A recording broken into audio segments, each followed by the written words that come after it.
गरिमा और स्वतंत्रता है उसको कटघरे में खड़ा कर रहे हैं, उसको संदिग्ध बना रहे हैं।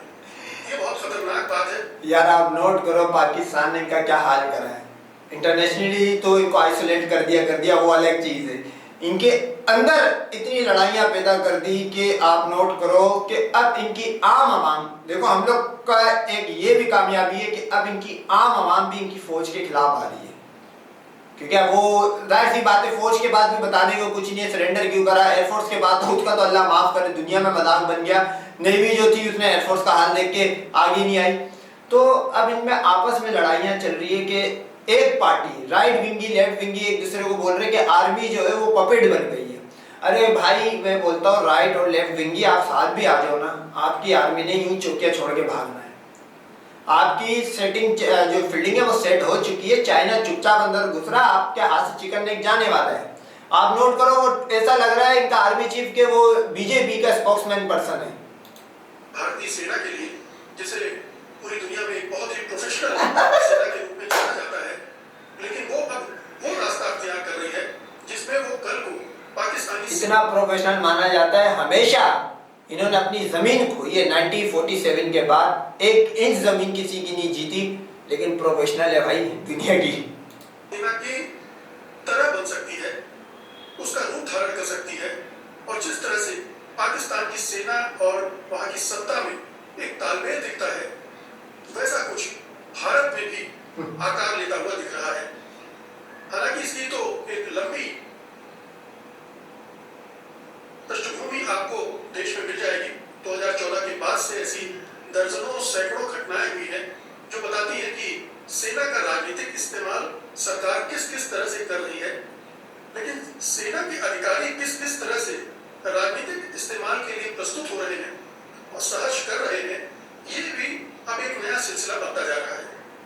ताजा जो सिलसिला जिसके आधार पर मैं आपसे आज ये गुफ्तगू कर रहा हूँ वो है हमारे जो सेना अध्यक्ष हैं उपेंद्र द्विवेदी। उनका रुख पिछले 2-3 महीनों में खासतौर पर बहुत ही बदला हुआ दिख रहा है।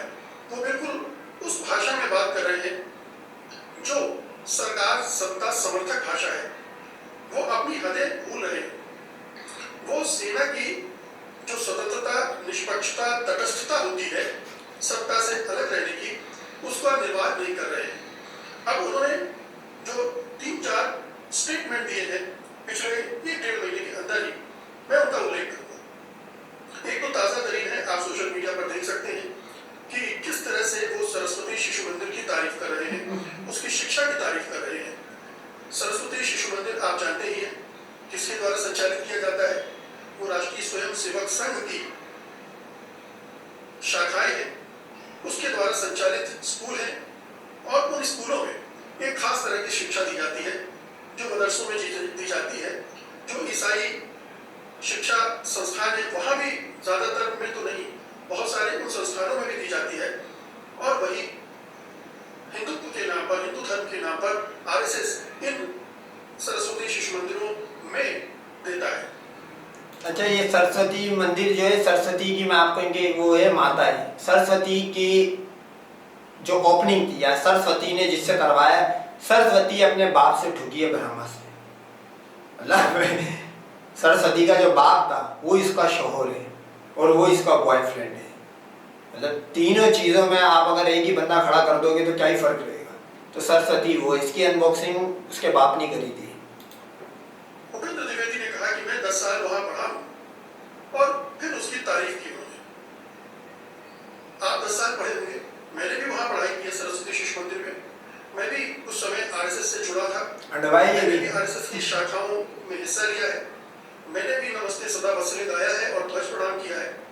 लेकिन जब आप उससे बाहर निकलते हैं और उसको देखते हैं तब आपको समझ में आता है कि ये सब कुछ क्या है, कि किस प्रयोजन से किया जा रहा है और कैसे हमारे आपके दिमागों में एक खास तरह की विचारधारा रोपी जाती है। और वो हिंदुत्व की विचारधारा होती है जिसमें इस्लाम का, मुसलमानों का विरोध होता है, आधुनिक दृष्टि का विरोध होता है। वह विरोध ही कर सकते हो ये है। अगर तुम्हारे आरएसएस के ये जो मंदिर जो भी है, मंदिर तो न्योक का नाम है, इनकी माता बहनें जाती है उसमें करवाने, सही है। और है मंदिर में दम, तो जाओ एक आधा कोई अपना लड़ने वाला पैदा करो, आके लड़े जम्मू की साइड पे, कहीं भी लड़े, किसी और कंट्री में जाए।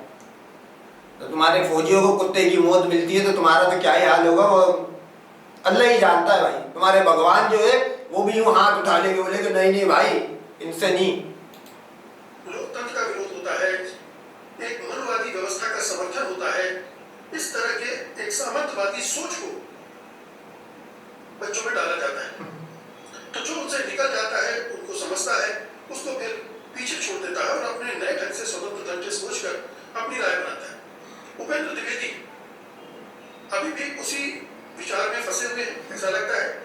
क्या उनके दिमाग में अभी भी अच्छा ये वो आर्मी चीफ है जो अभी ताजी ताजी जंग हार गया है, कुत्ते की तरह जंग हार गया है। अब आप नोट करना कि इनके वहां पे भगवान हमेशा हारे हुए बंदे को माना जाता है। राम बीवी का दलाल निकला, बीवी नहीं ला पाया, ठुकते रही, सीता ठुकते रही, 2 बच्चे गोद में लेके आई, पेट फुला के आई।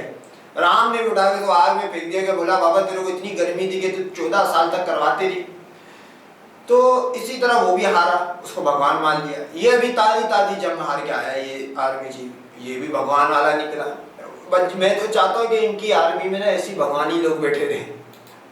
वो शिक्षा जो शिशु मंदिर में उनके बचपन के दौरान दी गई थी इतनी हावी है कि वहां से निकलने के बाद इतने ऊंचे होते पहुंचने तक वो उसको ठीक ढंग से एनालाइज नहीं कर पाए, समझ भी नहीं पाए कि आखिरकार वो किस एजेंडे के तहत वो शिक्षा वहां दी जाती है।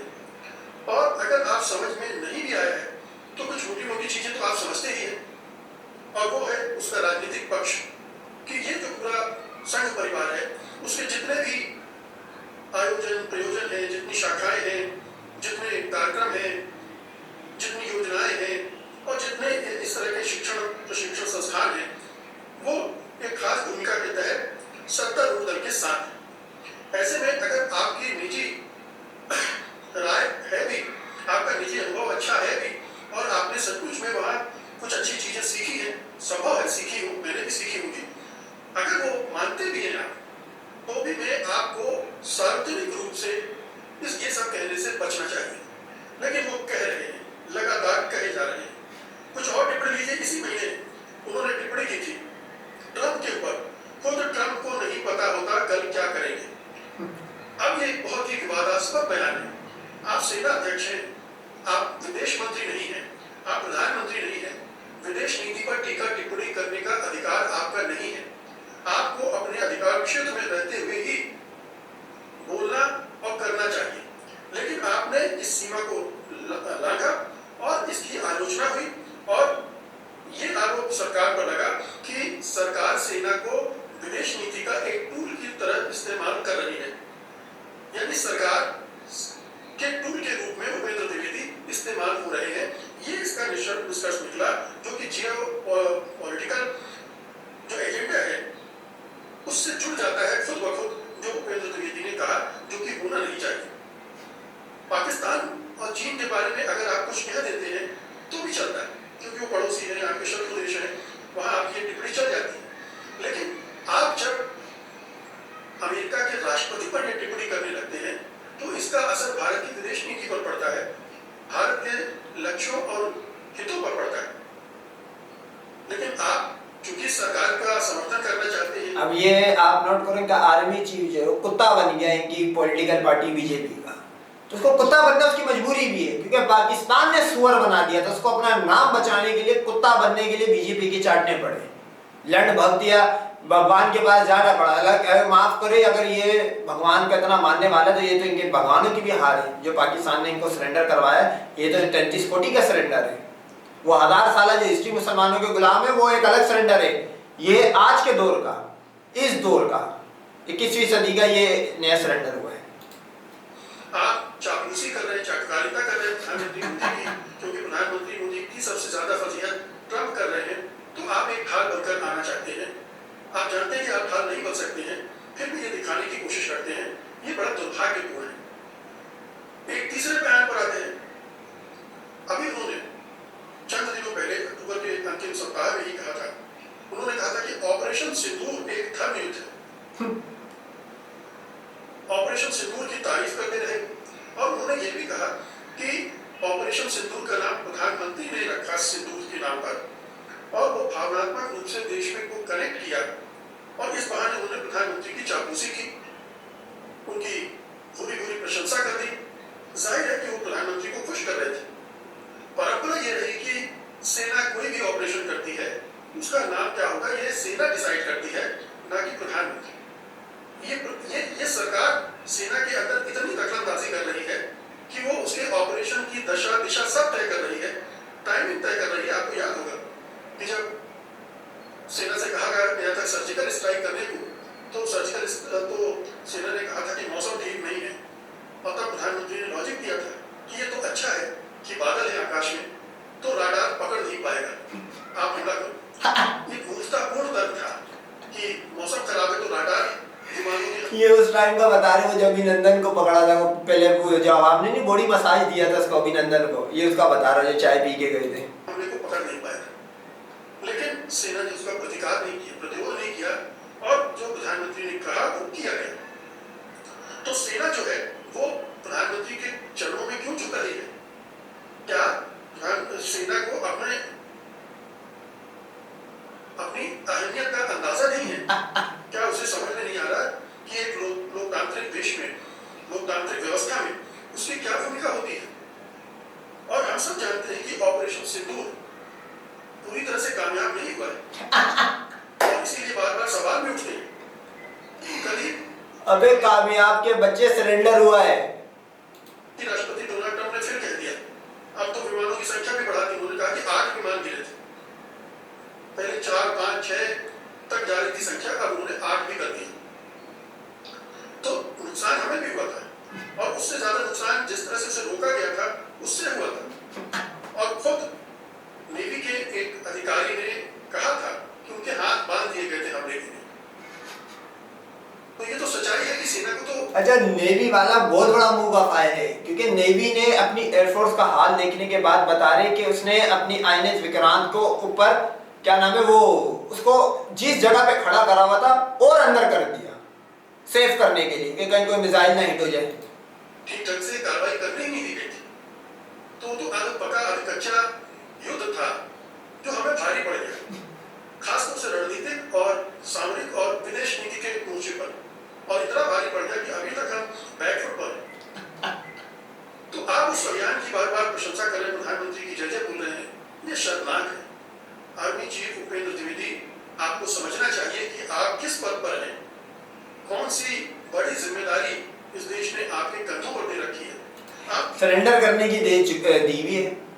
कल तुम्हारे हमने 5 फिशर पकड़ लिए, फिशरमैन, सही है, आओ काटो लेके जाओ यहाँ से।